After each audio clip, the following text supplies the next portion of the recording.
राधे राधे दोस्तों। आज प्रायिकता का पार्ट 3 स्टार्ट करते हैं। उससे पहले हमने पार्ट 1 और पार्ट 2 में कुछ महत्वपूर्ण शब्दावली और कुछ एग्जाम्पल करके देखे थे अपन ने। अब आज अपन प्रायिकता का थर्ड पार्ट स्टार्ट करते हैं, जिसमें कुछ महत्वपूर्ण बातें क्रमचय और संचय क्या होता है उसके बारे में जान लेते थोड़ा सा। देखो, क्रमचय नाम से ही पता लग रहा है, जिसमें क्रम का महत्व हो, है ना। क्रमचय में क्या होता है, पहले चयन होता है, फिर उसके बाद में व्यवस्था की जाती है।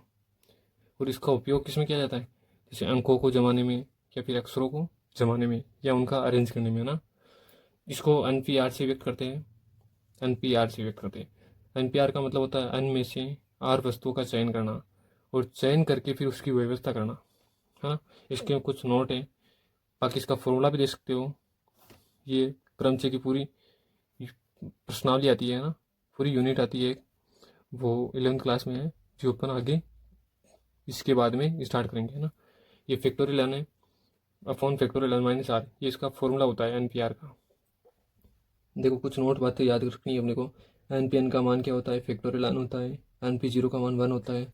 एनपी 1 का एन होता है। देखो, एग्जाम्पल समझते हैं। एग्जाम्पल दे रखा है मोबाइल। मोबाइल शब्द से कितने शब्द बनते हैं। देखो, मैंने एग्जाम्पल वर्क कैसे किया है, पहले मोबाइल लिख दिया है पूरा का पूरा, फिर देखा इसमें कितने कुल कितने ये अक्षर है ना, 1 2 3 4 5 और 6। देखो, 6 अक्षर हैं और 6 में से अपने 6 ही अक्षरों का यूज करते हुए कुल कितने शब्द बना सकते हैं। तो मैंने एन पी एन का फॉर्मूला लगाया फैक्टोरियल एन, तो फैक्टोरियल 6 लिख दिया सीधा ना, ये सूत्र ना लगाते हुए सीधा लिख दिया। कुल शब्द कितने बनेंगे। देखो, फैक्टोरियल को हल करने का सिस्टम यह है, इसको जैसे 6 है इसको सीधा लिख दो या उल्टा लिख दो ना, उल्टा 6 5 इंटू 1 तक लिख दो, उल्टा 6 इंटू 5 इंटू 4 इंटू 3 इंटू 1। इसको हल करेंगे पूरे को मल्टीप्लाई करके। तो अगला क्वेश्चन है, जयपुर शब्द से कितने शब्द बनेंगे। जयपुर से टोटल कितने हैं, देखो जयपुर में भी देख लो, 1 2 3 4 5 6, तो 6 से 720 तो कुल शब्द हो गए। फिर देखो, इसमें कुछ बातें पूछी अपने को, स्वर एक साथ आने की प्रायिकता। स्वर कौन कौन से होते हैं, स्वर 5 होते हैं, ए आई ई ओ यू, है ना। तो इसमें स्वर को साथ लिख दिया मैंने, ए लिख दिया, आई लिख दिया, यू, जे पी आर। तो इनमें स्वर एक साथ होने की प्रायिकता ऊंची है। तो सबसे पहले क्या निकालेंगे अपन, अनुकूल स्थिति निकालेंगे। देखो, ऐसे जो होते हैं ना क्रमचय या ऐसे क्वेश्चन होते हैं ना, उनको उनमें प्रतिबंधित क्रमचय बोलते हैं, क्योंकि इसमें प्रतिबंध दे रखा आपने को, एक स्वर साथ आने चाहिए, है ना। तो मैंने स्वर को साथ रखते हुए ऐसा लिख दिया। फिर देखो, जिनको साथ रखा ना, उसके पूरे को एक मानना है ना, एक माना, फिर 2 3 4 ऐसे करके फैक्टोरियल 4 लिख लिया। फिर प्रतिबंधित क्रमचय को हल करना है, 1 2 3, ये फैक्टोरियल 3 लिख दिया मैं। इसको हल किया तो मैंने 144 आए। अब देखो, स्वर एक साथ आने की प्रायिकता, इसमें अनुकूल स्थिति और कुल स्थिति। अनुकूल स्थिति कैसे देखी मैंने, ये निकाली, देखो 144 और बटे हुए 720। फिर मैंने क्या किया, इसको दो के पहाड़े से काटे, 72 बार कटा, और ये 360 बार, है ना। फिर वापस काटा इसको 36 के पहाड़, 36 से काटा, 36 से कम 36 और 1 और 0, 36 दूना 72। फिर वापस 2 के पहाड़े से काटा। इस प्रकार से 1/5 इसका आंसर आ गया ना, एक साथ आने की प्रायिकता। फिर इसमें एक क्वेश्चन था, जे से शुरू होना चाहिए और आर पर समाप्त होने की प्रायिकता मुझे। तो देखो, जे और आर को मैंने निश्चित कर दिया, जे और आर को क्या किया, निश्चित कर दिया, है ना। जे और आर को ए आई पी यू ये लिख दिया। तो अब देखो, इसको दोनों तो निश्चित है, अब इन चारों को अरेंज करना केवल 1 2 3 4। तो फैक्टोरियल लगा के 4 को हल कर लिया, अनुकूल स्थिति कितनी आ गई 24।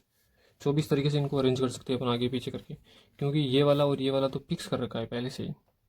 अब देखो, जे से शुरू होगा आर पर समाप्त होने की प्रायिकता, तो ये अनुकूल स्थिति होगी 24, ये होगी टोटल स्थिति 720, है ना, ऊपर थी, उसके हिसाब से निकाला तो 1/30, ये इसका आंसर आ गया है ना। अब देखो, ये तो हो गया क्रमचय। अब बात करते हैं संचय की। देखो, संचय में क्या होता है, केवल चयन करना होता है, इसमें कोई व्यवस्था का नहीं होता है ना। व्यवस्था इसमें जैसे क्रम आगे पीछे का इसमें कोई नहीं है ऐसा, भाई ए आगे चला गया, बी चला गया तो कोई चेंज होगा, कुछ नहीं होता है। देखो, उसका उपयोग इसमें क्या किया जाता है, समिति बनाने में या टीम बनाने में। जैसे एग्जाम्पल समझ सकते हैं अपन, जैसे राम और श्याम है। अब राम और श्याम, अब श्याम और राम बोल दे तो कोई इसमें कुछ ही अंतर नहीं है, क्योंकि इसमें अंतर नहीं है। जबकि क्रमचय में क्या होता है, देखो क्रमचय में क्या अंतर पड़ेगा, देखो जैसे 1 और 2। अब इसको 2 और 1 लिख दो तुम्हें, देखो ये तो हो रही 12, ये हो रही 21, दोनों में क्रम चेंज करते हैं, अंतर आ गया ना बहुत सारा। जबकि इसमें ऐसा कुछ नहीं होता है, समिति बनाने और टीम बनाने में कुछ नहीं होता।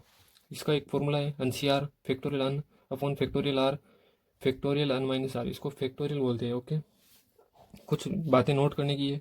NC 0 बराबर 1 होता है, NC n बराबर 1 होता है, NC 1 बराबर n होता है, NC x बराबर n, NC y होता है, NC r बराबर होता है NC n माइनस आर होता है। देखो एग्जाम्पल से समझते हैं, एक थैले में अपने पास 5 काली बोले हैं और 4 सफ़ेद बोले हैं, है ना। तो एक व्यक्ति उनमें से 2 गेंदें निकालते हैं, तब दोनों गेंद सफ़ेद होने की प्रायिकता। देखो सब में एक काम करना है, सबसे पहले अपने को कुल स्थिति लिखनी है, कुल स्थिति लिखनी है ना। ये कुल स्थिति लिख दी, 5 और 4 कितनी बोले टोटल 9, ये मैंने 5 और 4 लिख दिया प्रेस करके, है ना। और उसमें से कितनी बॉल निकालनी है 2, तो 9 में से 2 का चयन करेंगे तो कितनी आएगी 36। इसको हल करने के सिस्टम है, इसको जितनी नीचे जितना लिखा होता है उतनी उल्टी लिखते हैं, उल्टा बार लिखते हैं ना। 9 को 2 बार लिखना है उल्टा, 9 और 8 है ना, 9 इंटू 8, ये 1 बार हो गया, ये 2 बार हो गया, और नीचे वाले को लिखना है सीधा। ओके, फिर दोनों गेंदें सफ़ेद होने की अनुकूल स्थिति निकालनी, क्योंकि प्रायिकता में अपने को अनुकूल और कुल स्थिति चाहिए होती है। यहाँ अनुकूल स्थिति निकाली अपने 5C0, दोनों गेंदें सफ़ेद है तो काली में से लेंगे नहीं, तो काली में से 0 बॉल उठाएंगे, और इंटू सफ़ेद बॉल है अपने पास 4, 4 में से 2 का चयन कर लेंगे। तो NC0 का मान क्या होता है 1, तो ये 1 लिख दिया, इंटू 4C2 को हल कर लिया मैंने, इसको उल्टा लिख दिया 2 बार, इसको सीधा लिख दिया 2 बार, है ना। इसको हल किया तो मैंने 6 आ गया। फिर इसकी प्रायिकता निकाली मैंने दोनों गेंद सफ़ेद होने की, तो यह तो होगी अनुकूल स्थिति और ये की कुल स्थिति, तो इसको हल किया तो 1/6 इसका आंसर आ गया। फिर एक सफ़ेद और एक काली होने की प्रायिकता पूछी है, एक सफ़ेद और काली होने की, तो ये हो गया, एक काली में से भी एक निकाल लिया 5C1, और सफ़ेद में से भी एक निकाल लिया, तो NC1 का मान क्या होता है n होता है, NC1 का मान होता है यहाँ 5 इंटू 4 n होता है, NC1 का मान n होता है, तो ये 5 चौक 20 आएंगे यहाँ, है ना, ये 20/36 आएगा यहाँ भी। फिर देखो NC1 का मान n होता है, ये ना इधर से देख लिया मैंने, और इधर 5 इंटू 4, 5 चौक 20 हो गया, अनुकूल स्थिति इधर। अब इसकी प्रायिकता निकालेंगे तो 20/36, इसको आगे हल करते हैं, 2 से काट लेते 10 बार, और इसको काट लिया 18 बार, फिर 2 से कटाए 5 बार, इसको कटाए 9 बार, तो 5/9 इसकी प्रायिकता आ जाएगी। फिर कुछ नोटेशन है वो इसमें देख लेते हैं अपन, है ना। कुछ महत्वपूर्ण बातें हैं जो अपन देख लेते हैं, जैसे A या B के गठित होने की प्रायिकता पूछे तब A यूनियन B लेना है। यूनियन B का मतलब होता है A और B का संपूर्ण भाग लेना है ना, या A तब A और B को यूनियन में लिखना है। A और B पूछे तब इंटरसेक्शन लिखना है इसमें ना। इंटरसेक्शन का मतलब होता है A और B के गठित होने की प्रायिकता पूछे तब इंटरसेक्शन लेना है। A की गठित नहीं होने की प्रायिकता पूछे तब एक के ऊपर बार लगाना है। A की गठित तथा B की गठित नहीं होने की प्रायिकता पूछे तो A की तो गठित होना और B की गठित नहीं होने की, यहाँ तथा या इसलिए इंटरसेक्शन लगाया ना। इसमें भी ऐसा है, A के नहीं गठित तथा B के नहीं गठित होने की प्रायिकता, A के नहीं तो ये लगा दिया, और B के गठित होने की प्रायिकता। इनका ये फॉर्मूला भी है, इसके माध्यम से अपन ने लिखा है। फिर A तथा B के गठित नहीं होने की प्रायिकता, P A का बार इंटरसेक्शन B का बार, इसको हल करेंगे 1 - P A यूनियन B आएगा ना। क्योंकि ये क्यों लिखा है, ये मोर्गन नियम से होता है थोड़ा सा। A इंटरसेक्शन B का अगर बार लगाओ तो इसको ऐसे लिख सकते हैं, P A union B dash, ऐसे लिख सकते हैं, इसलिए मैंने ऐसा लिखा है। फिर ये कुछ क्रम है, P A intersection B less than होता है P A से, फिर लेस देन होता है वो P A यूनियन B से, वो लेस देन होता है P A plus P B से, है ना। फिर प्रायिकता का योग प्रमेय, देखो योग प्रमेय कुछ बता देता हूँ। योग प्रमेय P A यूनियन B बराबर P A plus P B minus P A intersection B। देखो इसको समझने के लिए इसका प्रूफ देख लेते हैं।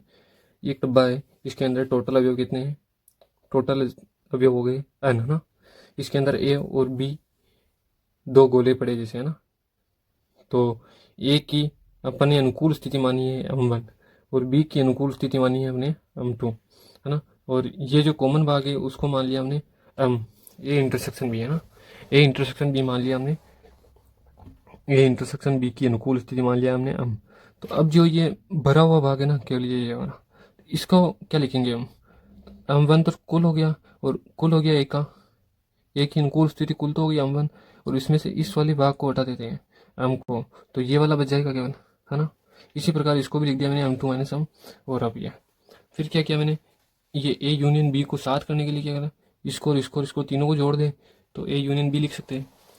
तो अनुकूल स्थिति हो जाएगी M1 minus M plus M2 minus M plus M, इसको लिख दिया ना तीनों को। इसको हल किया तो मैं ये आया M1 plus M2 minus M। फिर A यूनियन B की प्रायिकता निकालते हैं, है ना। तो ये तो हो गया अनुकूल स्थिति, और ये N हो गया कुल स्थिति। मैंने तीनों को अलग करके लिख दिया। देखो ये M1 किसकी अनुकूल स्थिति थी, अभी बताया था A की अनुकूल स्थिति। तो A की अनुकूल स्थिति M1 हो गई और कुल स्थिति हो गई, तो इसको क्या लिख सकते हैं, P A की प्रायिकता। इसी प्रकार P B की प्रायिकता minus P A intersection B की प्रायिकता। और यदि ये सिद्ध हो गया ना, सिद्ध होगा, फिर बात करते हैं यदि ए और बी दोनों अगर अपवर्जी घटनाएं, अपवर्जी घटनाएं किसे कहते हैं, हमने पार्ट 1 में डिस्कस किया था। यदि दोनों घटनाएं साथ घटित न हो, यानी कि दोनों घटनाएं साथ घटित नहीं होगी, तो उसमें कोई कॉमन चीज़ नहीं होगी। कॉमन चीज़ नहीं होगी तो उसका मतलब क्या होगा, ए इंटरसेक्शन बी का मान क्या होगा, 0 होगा। तब योग पर में से अपन को पी ए यूनियन बी बराबर P A plus P B होगा, ये आंसर होगा। फिर अपन एक क्वेश्चन करते हैं, एक एग्जाम्पल के माध्यम से योग प्रमेय को समझते हैं। इस योग प्रमेय का उपयोग कहाँ आएगा उसको समझने का अभ्यास करते हैं। देखो एक लीप वर्ष में 53 रविवार या सोमवार होने की प्रायिकता पूछी है। देखो लीप वर्ष क्या होता है, जिसमें 366 दिन होते हैं, है ना, 52 सप्ताह और 2 दिन। एक होता है अलीप वर्ष, इसका डिस्कस हमने पार्ट 1 में किया था, लीप वर्ष और अलीप वर्ष का, ना। अलीप वर्ष में 365 दिन होते हैं, यानी 52 सप्ताह और 1 दिन। अब देखो 52 सप्ताह है तो 52 ही रविवार होंगे और 52 ही सोमवार होंगे, है ना। अब देखो ये 2 दिन बचे, अब 2 दिन की अपने को कुल स्थिति देखनी है, कौन कौन से दिन आ सकते हैं साथ में। या तो संडे मंडे साथ आ जाए, या फिर मंडे ट्यूसडे आ जाए, या फिर ट्यूसडे वेनसडे आ जाए, या वेनसडे थर्सडे आ जाए, या थर्सडे फ्राइडे आ जाए, फ्राइडे सैटरडे आ जाए, या फिर सैटरडे संडे आ जाए। ये 7 स्थिति बनती है टोटल। कुल कितनी बनती है, 7। फिर ये माना कि ये मान लेते इसको 53 रविवार आने की अनुकूल स्थिति, क्योंकि पहले अनुकूल स्थिति निकालनी पड़ेगी। 53 रविवार आने की अनुकूल स्थिति क्या होएगी, देखो रविवार किस में आ सकता है, एक तो संडे मंडे में आ सकता है, या फिर सैटरडे संडे में आ सकता है।